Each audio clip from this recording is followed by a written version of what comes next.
to see each of you here. I was a little concerned. I thought maybe I should have promised to come in a tank top and shorts. Maybe that would have gotten a bigger crowd. On the other hand, it might have been a smaller crowd too. So.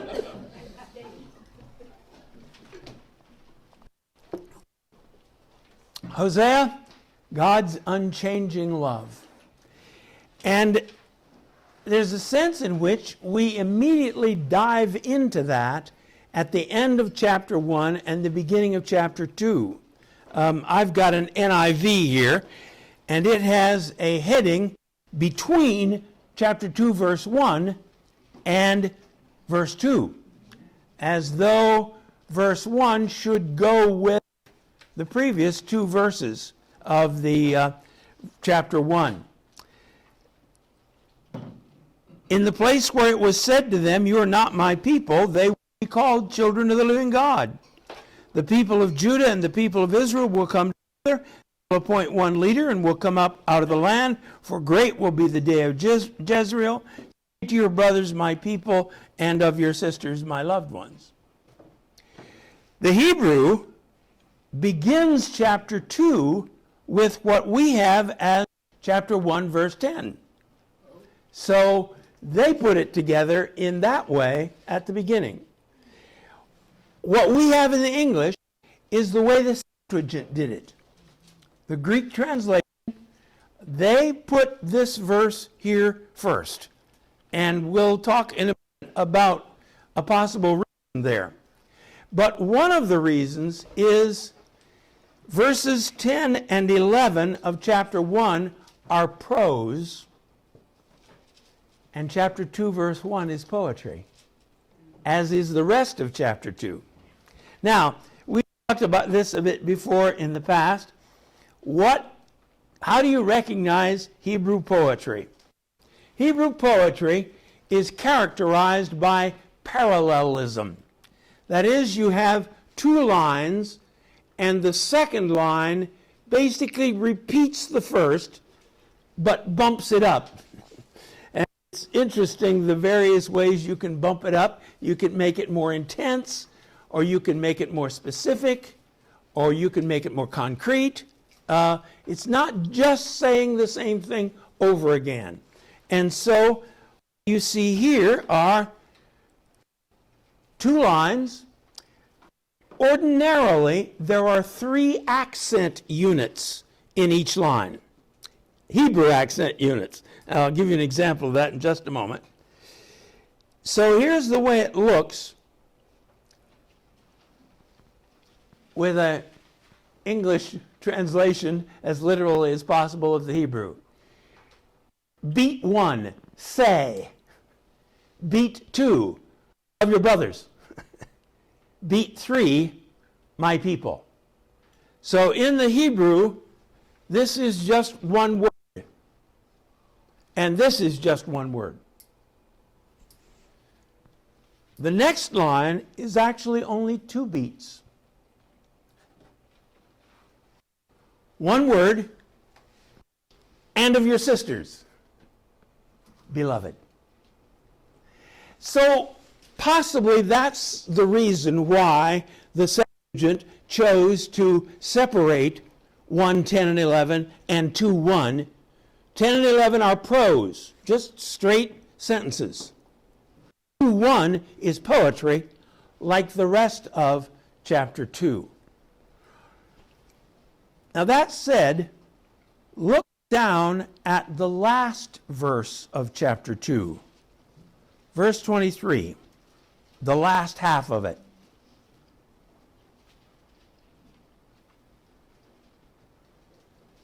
I will plant her for myself in the land. I will show my love to the one I called not my loved one.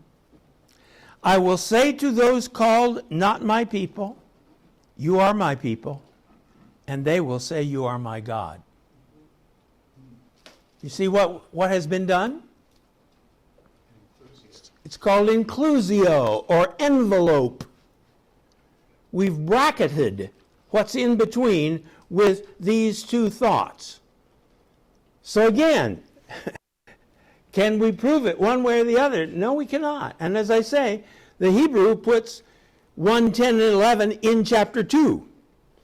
But chapter divisions are all late medieval. Chapter divisions were put in Hebrew 5th, 6th, 7th, 8th centuries AD. In English, 13th century. So you can't hang much on chapter divisions.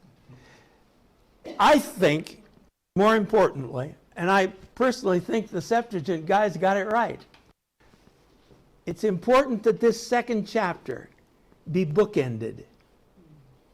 Beginning and end. This book is about God's unchanging love. There may be many, many dark things said, and we're going to see them here in this chapter. But surrounding it, and I like to think of Thomas Cranmer's words in the communion ritual that he translated from the Roman Catholic Latin for English speakers. His property is always to have mercy. That's the property of God.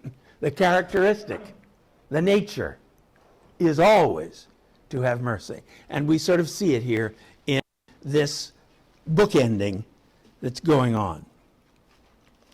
Rebuke your mother, rebuke her, for she is not my wife, I am not her husband. Let her remove the adulterous look from her face, the unfaithfulness from between her breasts. Otherwise, I'll strip her naked and make her as bare as on the day she was born. Now, wait a minute. Who's the mother here and who are the children? We are explaining his life parable here. So who are we talking about? Who is the mother that has committed adultery? It's Israel. It is the nation. So who are the children?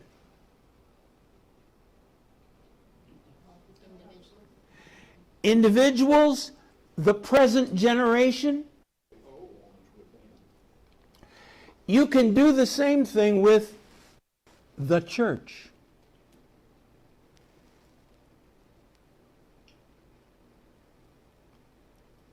We could look at the church today and say,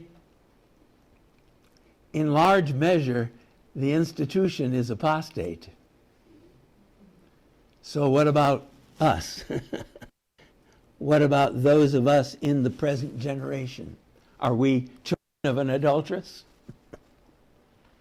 That's what we're dealing with here. Now again, as I say in the background, you can't make parables walk on all 4 feet. They don't always fit every detail. So we ought not to push this too far, but nevertheless, I think we can say, broadly speaking, your mother is Israel, and the present generation is reflecting her. How has mother been unfaithful? Look at verse 5.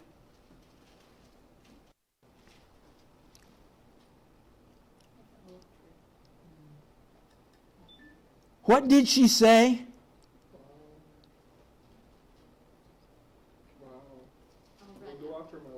I will go after my lovers. Now, I think that this second chapter is also reflecting a bit. I think Gomer has left him. She has gone after her lovers because of what we'll talk about in chapter 3. But I will go after my lovers, and what do the lovers give her? What does it say? Food, clothing, water, and olive oil. Mm-hmm. To keep her pretty. Yes, yes. Now, how does that relate to Israel? What has Israel said? The other gods that they call. Exactly. The other gods. What is idolatry? Now, I've said this several times, but repetition being the soul of education. Idolatry is the attempt to gain control over the forces of the socio-physical cosmos so as to provide for my needs for myself. We must not think that idolatry is the worship of statues. Worship of statues is a reflection of this. Okay, how do I get the thunderstorm to supply my needs? I don't know how to manage thunderstorms. But I know how to manage people. Okay, Baal. You either come through or you're going to go hungry tomorrow. Come on, Baal, get with it. You want a new suit of clothes? So that was simply their way of trying to exercise control. We think we're too smart for that. We've got other ways that we think we can exercise control.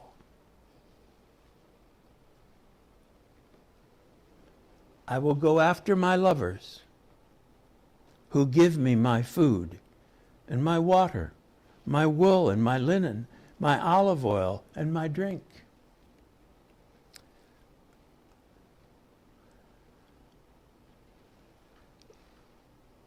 Look down now at verse 8.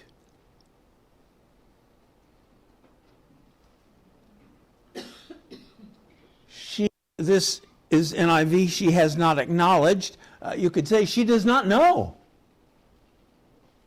She refuses to recognize that I was the one who gave her the grain, the new wine, the oil, who lavished on her the silver and gold she gave to Baal.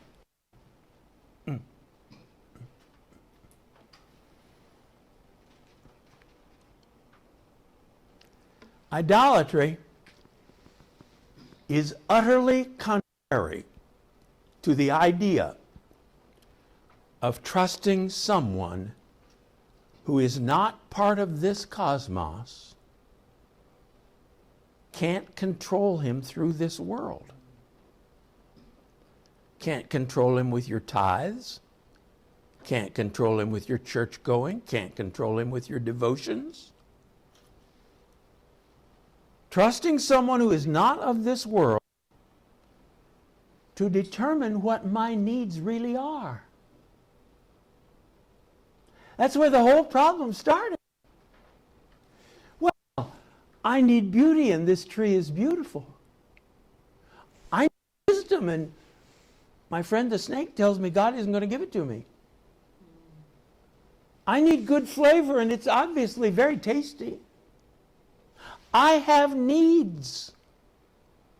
And God's not going to meet them. So I will have to meet them for myself.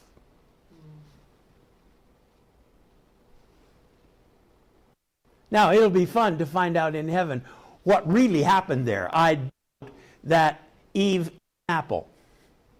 Or, as Sam Kamalason used to say from India, it was not an apple, it was a mango. I don't think of that either, but I'm very confident that our first mother made a decision to fly in the face of a direct command of God, and our first father joined her without a murmur.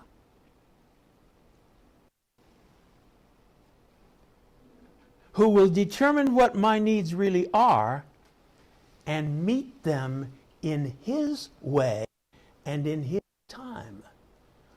Oh, friends, that's scary, isn't it? Mm-hmm. Well, maybe He won't give me what I want.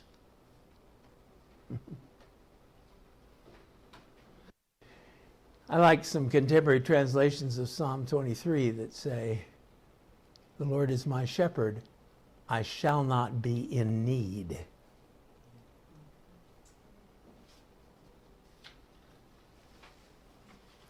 The Lord is my shepherd, he will give me everything I want. No, that's not what it says. But there it is. Now, how does this constitute adultery in relation to Yahweh?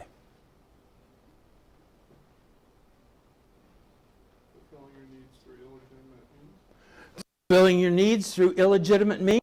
Mm-hmm. What else? The idea of faithful. Yeah? Unfaithful. Yeah.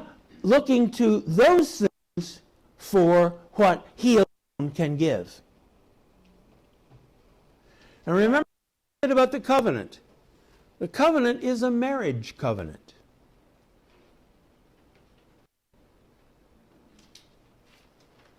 So instead of going to Yahweh, my lover, I go to them.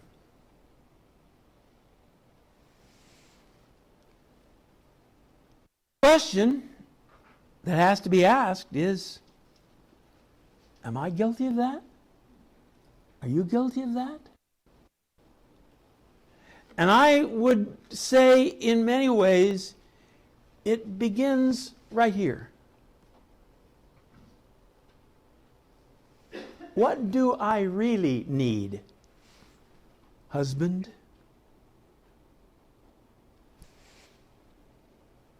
No. No. I will determine what I need. Thank you very much.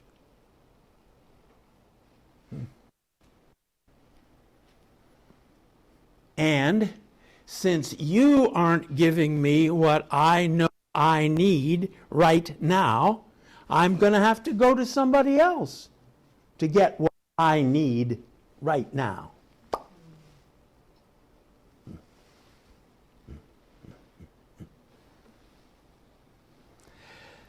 So, what is the punishment going to be?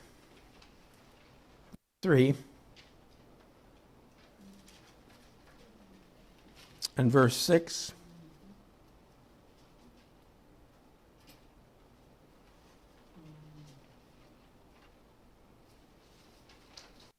Now again, remember we're talking about geography, the land of Israel.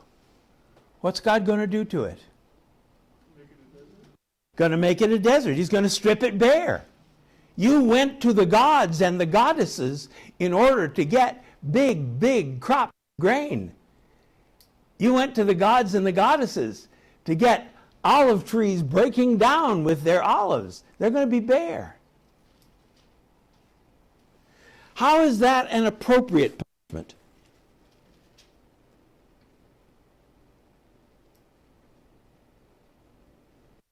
They won't get their needs. They won't get what they... All the outside resources will be cut off. All the outside resources will be cut off. Why? They looked for them in the wrong place. They looked for them in the wrong place. Yes. Credit to the wrong God. And they credited to the wrong God when they got them. Yes. Yes.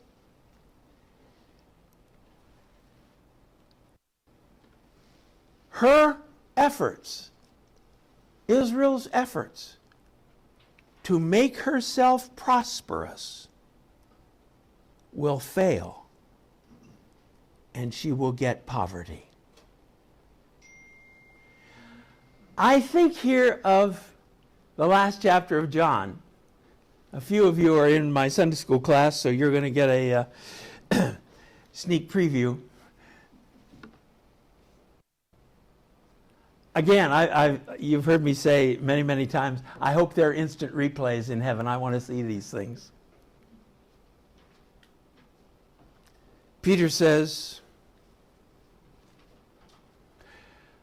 I don't know about you guys, but I'm going to go fishing.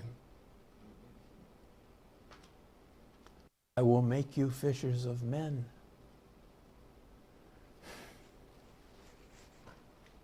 We thought he was the Messiah. We've seen him. He shows up all these odd times, but I'm going fishing. and the nets were empty.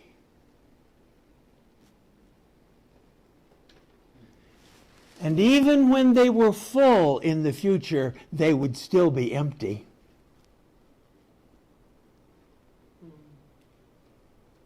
So when John said, Peter, that's the Lord. Boom. Now, usually you take off your clothes to go swimming. Peter put on his. I think he was stripped, probably only a loincloth. He wasn't going to appear before Jesus naked.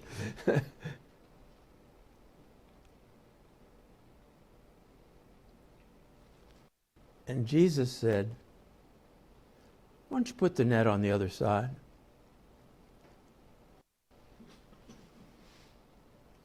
The thing's so full it's breaking. The Lord. That's the Lord.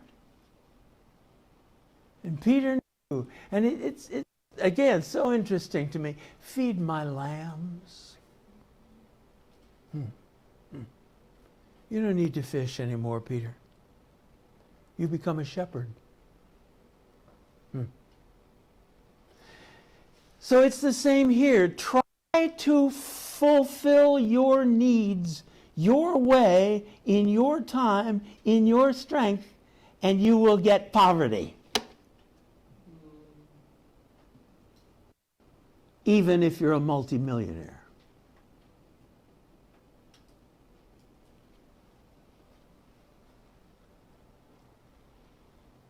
I'll strip her bare. She'll chase after her lovers, but will not catch them. She'll look for them, but not find them. Oh my, oh my. What a picture of an empty life. Always, forever on the stretch until finally there's a cliff edge.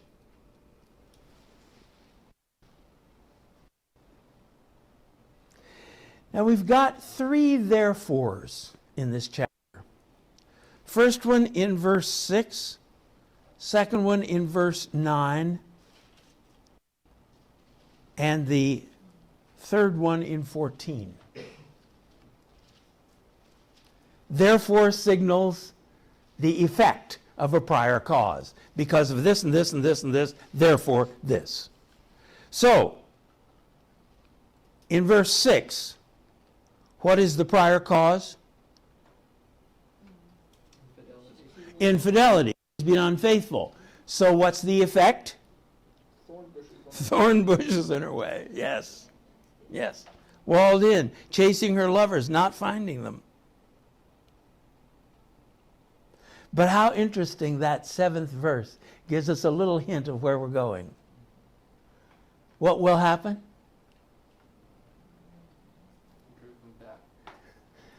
She will say, I think maybe I ought to go back to my husband. This isn't working like I thought it was going to work. How interesting. And the question we have to ask is, will her husband take her back?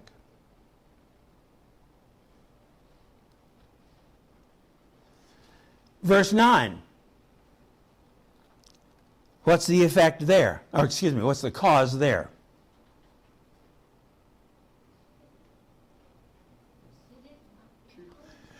She didn't know where her gifts came from. So therefore, I'm going to take them away.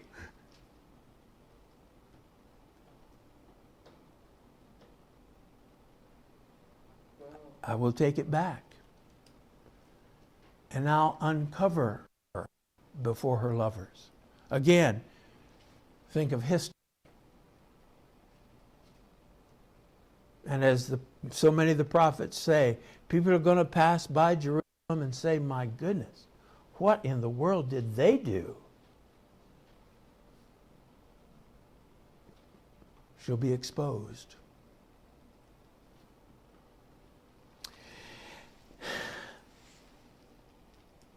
And let me talk with you for a moment about the Canaanite pantheon. At the top was the king, whose name was El. which is the Mesopotamian word for God. He's the God of the heavens. He's beneficent and kind, but basically powerless. Grandpa. His wife is Asherah. She is, ready for this? The Queen of Heaven.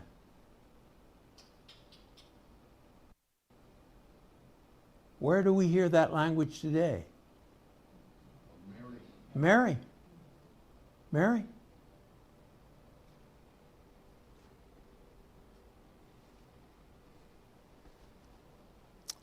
She's El's wife. She's the goddess of the earth. He's the heaven, she's the earth. And she's the goddess of fecundity, abundance. Pictures of her show her with huge breasts and huge hips. She's obviously able to have babies like falling off a log. And it's interesting, in the paganized version of Yahwism in the Bible, she is Yahweh's wife. And one of the things that comes up again and again, and apparently she was worshipped in groves of poplar trees. And I'll leave it to you to figure out what the poplar trees represent. So they will often talk about cutting down the Asherah.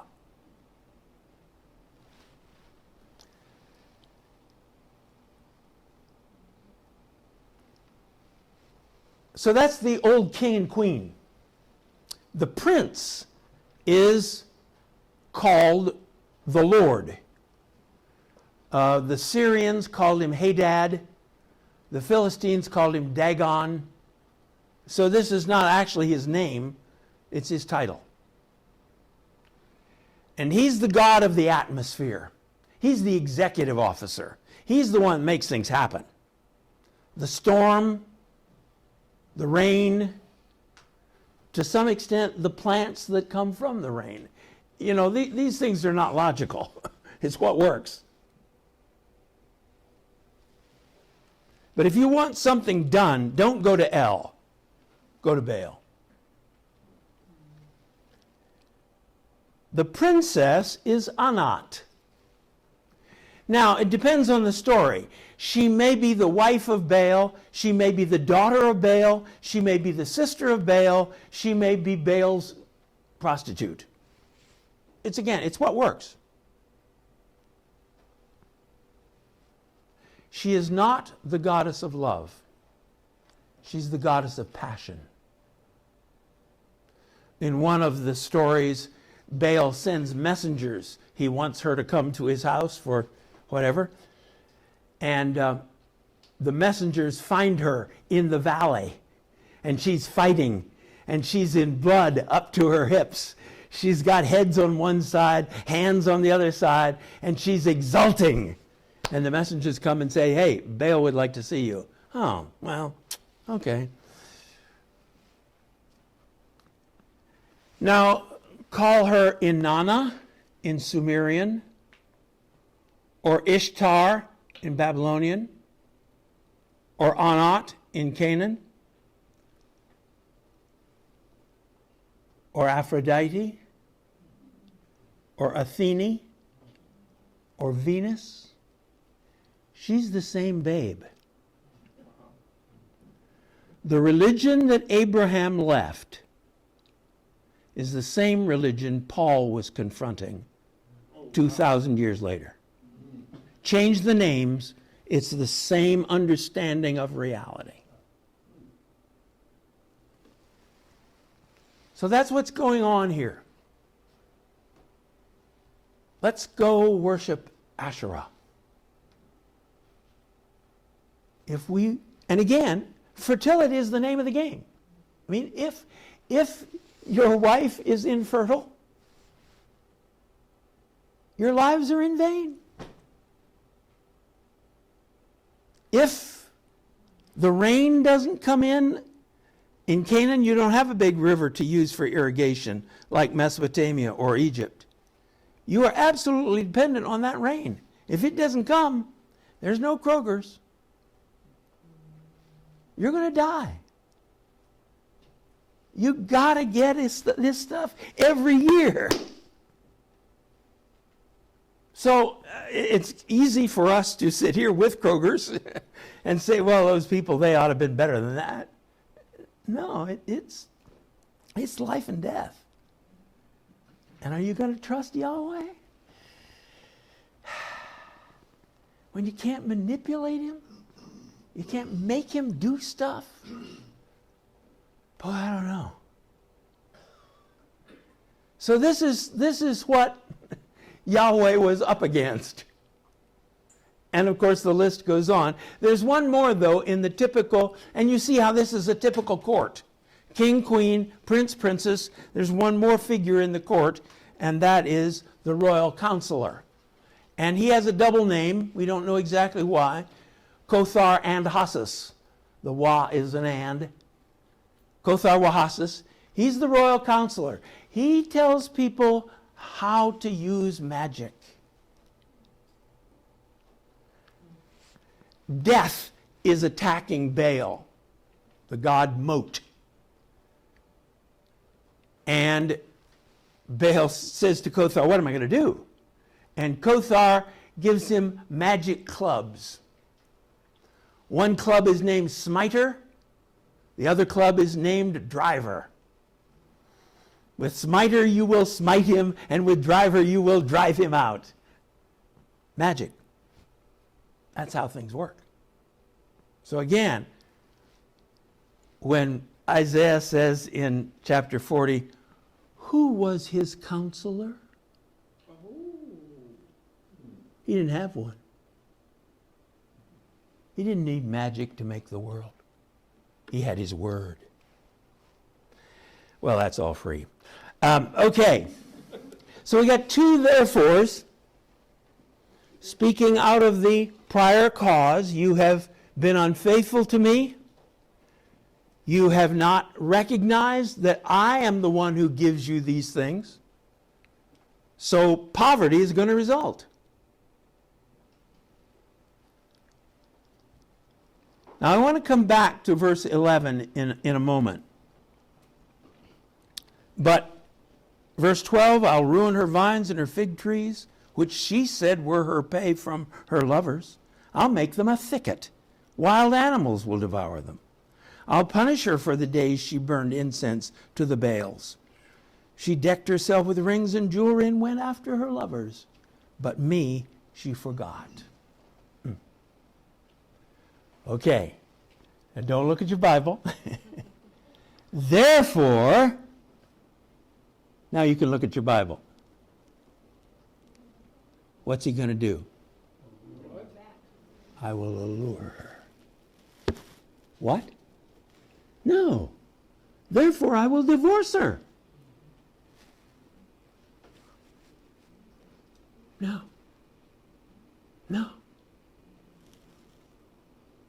I'm going to allure her.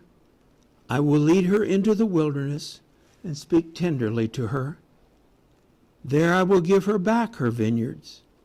There I will make the valley of trouble a door of hope. There she will respond as in the days of her youth, as in the day she came up out of Egypt.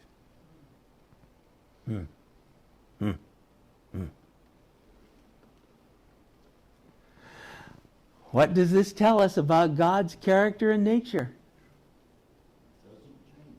It doesn't change. What does John say? He is love. He is love. Not he does love. Not he loves. He is. His very nature and character. That's who he is. That's what he's like. Now, God says you can't use that word Baal anymore. Why not?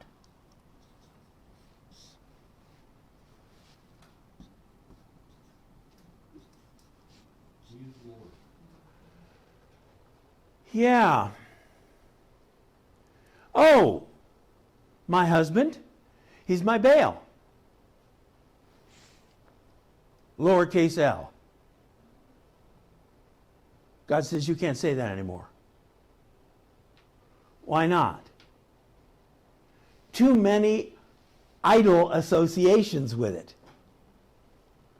It suggests that the use of Baal for these gods, Hadad or Dagon, was in process. It was happening. That you didn't call Hadad Baal all the time as though that were his personal name, but it's beginning to happen. And so God says, you can't use that word any longer in regard to your husband. It's interesting, the Hebrew word is my man. Don't call him my Baal anymore. Call him my man. Because we're going to get rid of the associations that are tied up in all of that as best we can.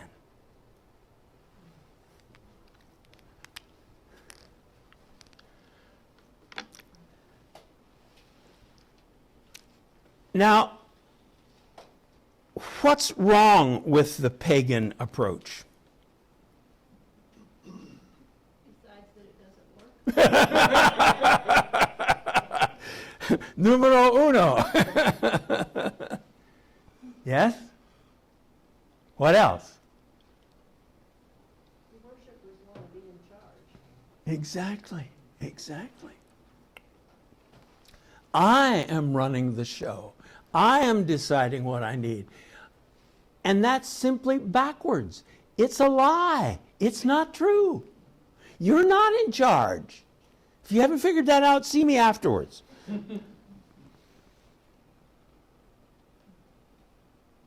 I've been thinking a lot recently about lying and dishonesty as the basis of evil. That it is, in so many ways, an attempt to deny reality.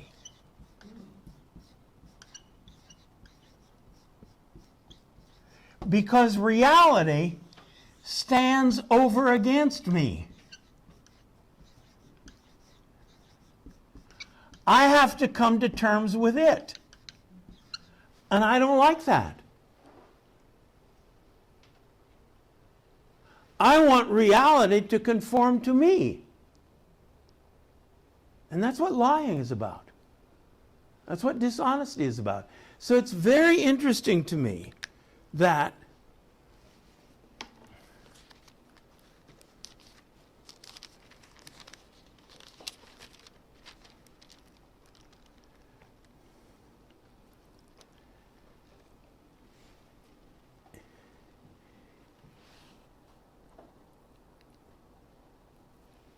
in chapter 22 of the book of Revelation,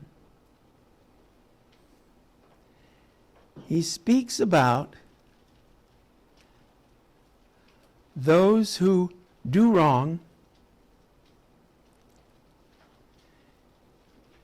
and are dishonest.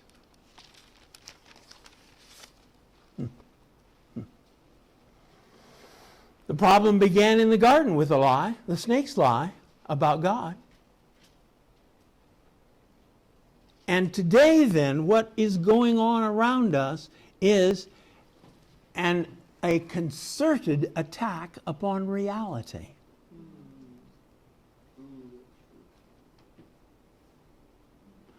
I don't feel like a man, therefore I am not a man. We really believe that we can reshape reality to our own terms. Disaster. Reality is very obdurate. And you cannot reshape it to your terms. So, yes, paganism is simply not understanding reality. You are not God, and you are not in charge of your fate and your destiny. And, as my sister said, it doesn't work. All right, I want to talk to you now. Go back to verse 11.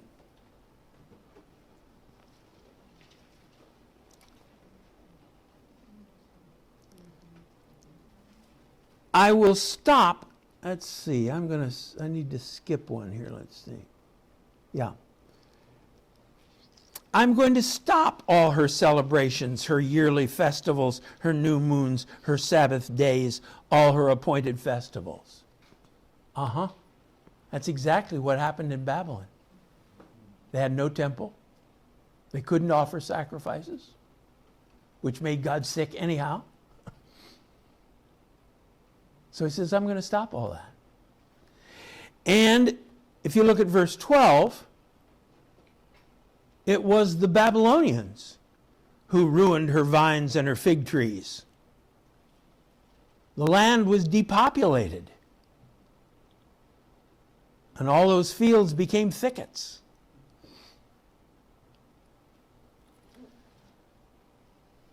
But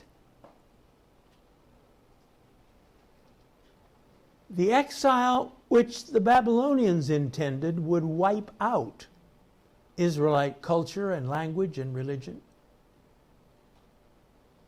In fact, verse 15, there she will respond as in the days of her youth, as in the day she came up out of Egypt. Amazing.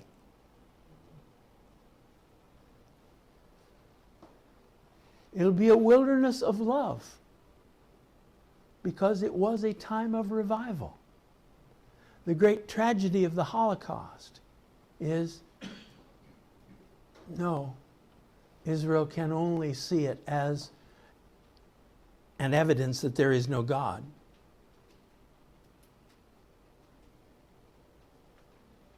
But the exile became the new Egypt. And these Babylonian Jews who came back, they were fundamentalists.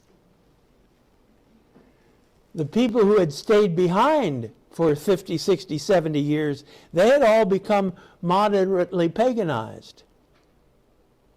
So there's a big conflict when those folks came back. But it's exactly what Hosea is saying here. I'm going to take her into the wilderness. And at the time Hosea is writing, say round figures 730, with the exiles staring them in the face here within 8 years. The thought of, no, it can't happen. If it were to happen, it would destroy everything we've believed. Hosea says, no, it won't. I'm going to strip you. I'm going to strip you bare. But I'll do it in order to love you.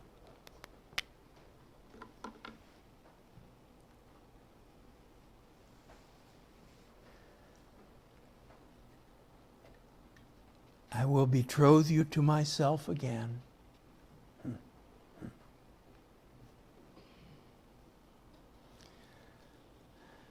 In that day, you will call me my man. You no longer will call me my Baal. Can't call me Baal. I'll remove the names of the Baals from your lips. No longer will their names be invoked. In that day, I'll make a covenant for them with the beasts of the field, the birds of the air, the creatures that move along the ground.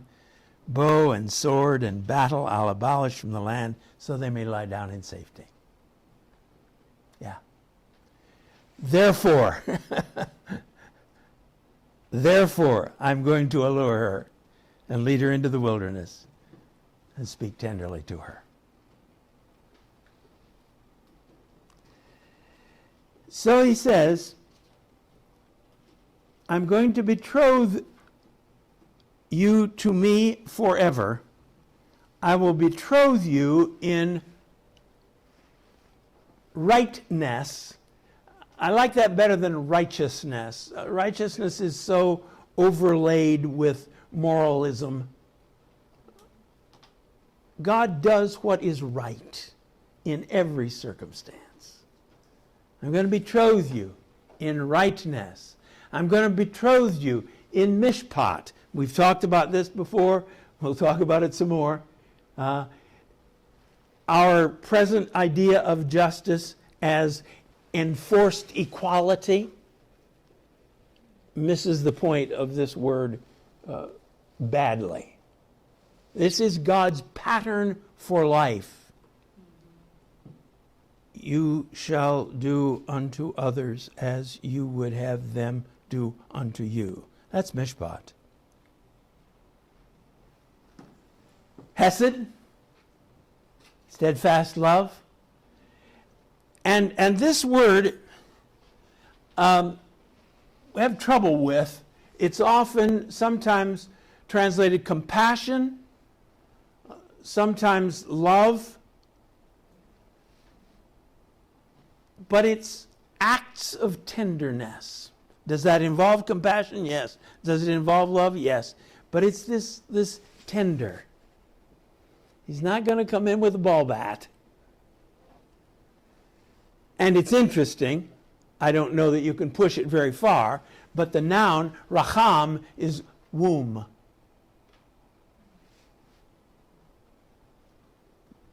The racham is a very tender place.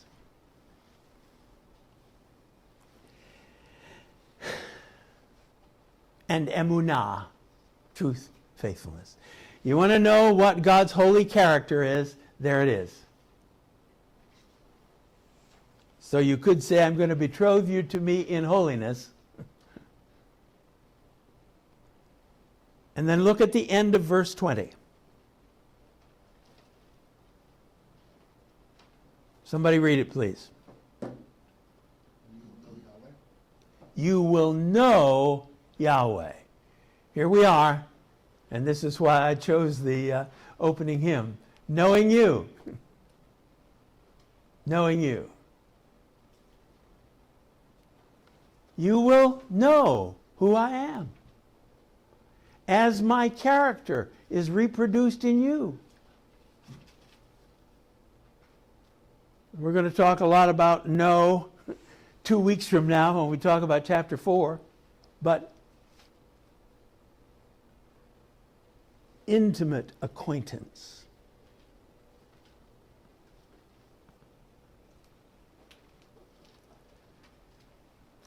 And that day I'll respond to the skies, and they'll respond to the earth, El and Asherah. The earth will respond to the grain, the new wine, the olive oil. They'll respond to Jezreel. I'll plant her for myself in the land. I will show my love to the one I called not my loved one. I'll say to those called not my people, you are my people. And they'll say, you are my God. I've been recently thinking about biblical storylines, themes that run through the Bible. And this is one. You will be my people, and I will be your God. Runs right through the Bible, from beginning to end. I will say, you're my people, and you'll say, you're our God. That brings us then to chapter 3.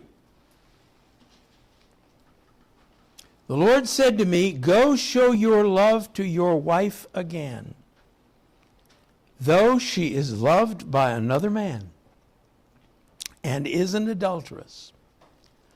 Love her as the Lord loves the Israelites, though they turn to other gods and love the sacred raisin cakes. Now that's a textual problem there, and I mentioned in next time's lesson. Hosea is one of the most difficult books textually in the Old Testament. There aren't many textual problems in the books of the Old Testament, by and large. But Hosea has quite a few. There is a rather famous story of an Oriental PhD student who did not expect to be asked a question on Hosea in his comprehensive exams, but he was. Discuss the text and theology of Hosea. Hosea, text corrupt, also women.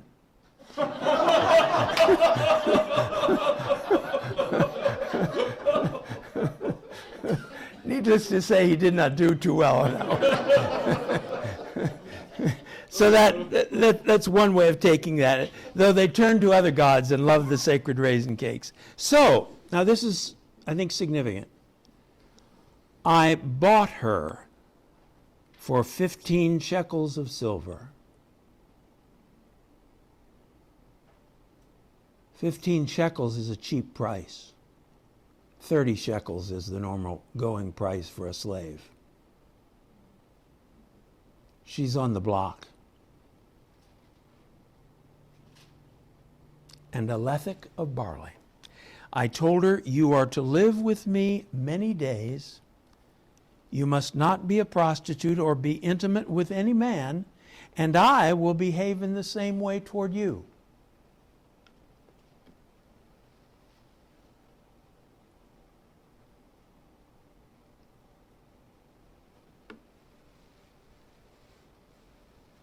We're talking about the exile. I'm going to buy you back again.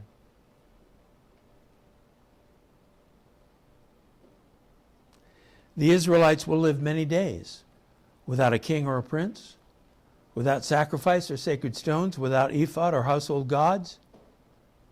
Afterward, the Israelites will return and seek the Lord their God and David their king. I think that what we've got there is a telescopic picture. You know, when you're looking through a telescope, things that are 100 miles away look very close to things that are right near you. I think we're talking about God buying them back from the exile and Jesus buying us back from our sins, the Davidic king. No Davidic king after the exile. But there will come a day. There will come a day.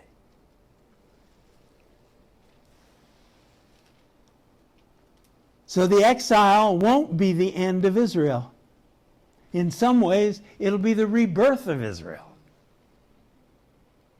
Because God will allure them and lead them into the wilderness and speak tenderly, literally, to her heart.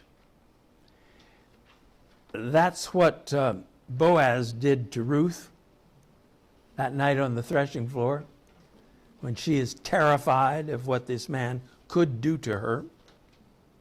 He spoke to her heart. And this is what in Isaiah chapter 40, when God says, comfort, comfort my people. Speak to the heart of Jerusalem. I'm not out to get you. That's the snake talking. So, I think chapter 2 and 3 of Hosea are some of the most beautiful in the Bible. Questions, comments, observations? You've been very silent. You got to get your game going here. It strikes me that all of these punishments are really means of grace that are frustrating her attempts, her best efforts to destroy herself. Yes, yes. I think you're absolutely right. And I think that's God's modus operandi, that he brings us to the end of ourselves. so that we have to think, wait a minute, what's going on here? Yeah, but right with that though, I think I'm sitting here thinking like, how do I read this for me today? Yeah, And if you don't realize that, you're just going to keep running your head up against the wall over and over and over. And so I sit here thinking, like this text is so important because it tells us, look, if you're in a spot where you're run up against a wall, ask yourself what's happening. yeah, yeah. And so Yeah. we need to know like how to read our situation and to find God in the midst of it. Yeah, and that's really a pastoral role. If your nets are empty all the time, even when they're full, why is that? Why is that? Yeah, yeah, good. What else? I just like those words, tinder and whatever. Yes. Where Ezekiel 36, where he says, I will take out your stony, stubborn heart and give you a tender, responsive heart. Yes, yes, yes, yes. And I think these words were vitally important then for the people who went into exile. When they're thinking, oh my goodness, God hates us, or God has failed. And here, oh no, look here what Hosea said 30 years ago. God has taken us into the wilderness in order to tell us again, I love you. Oh my goodness. I'm very confident that the reason why the exile was not destruction but was revival is because of the prophets. People smuggled those scrolls out to Babylon and read them and said, oh my goodness. They were equipped with hope. Yes, yes. And that's so, and because it was renewal and a new beginning, interestingly, Matthew chapter 1 frames history with Abraham, David, exile, and Messiah. Yeah. So the exile is as important in our understanding as Yeah, any of those other yeah, parts. yeah. And I always love this about Jesus' genealogy. There are 5 bad girls in there. Rahab, for pity's sake. A madam. But that's what God can do. That's what God can do. Bathsheba. I think she knew where David was. Now that may be unkind to her, I don't know, but anyway. Yes, anything else? Yes. So Hosea was he primarily a prophet to Israel? Or The northern kingdom. Yeah. So, But I think there's no question but that there was a lot of border crossing between Judah and Israel. So I think there's those who no... went into exile were Judah. Those Well, who went into then- exile from northern Israel. What we don't know about that is when, for instance, when Ezra is talking about those who went back from exile, he includes some of the northern tribes. The thing about the 10 lost tribes is a bunch of hooey. So it's not only the Judeans who went back. It is primarily the Judeans, but there were some from the northern tribes as well.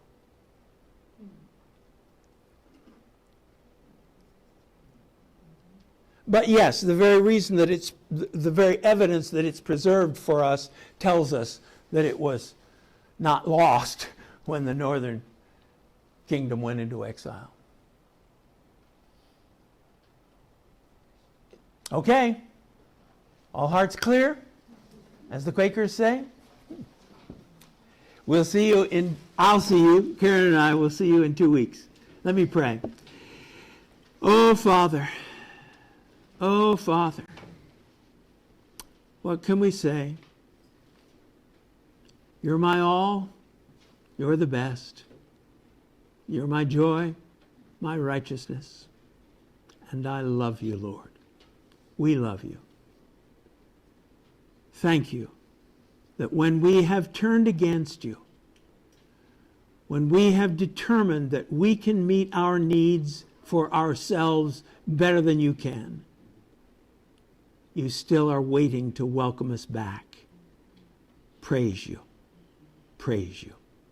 In your name, amen.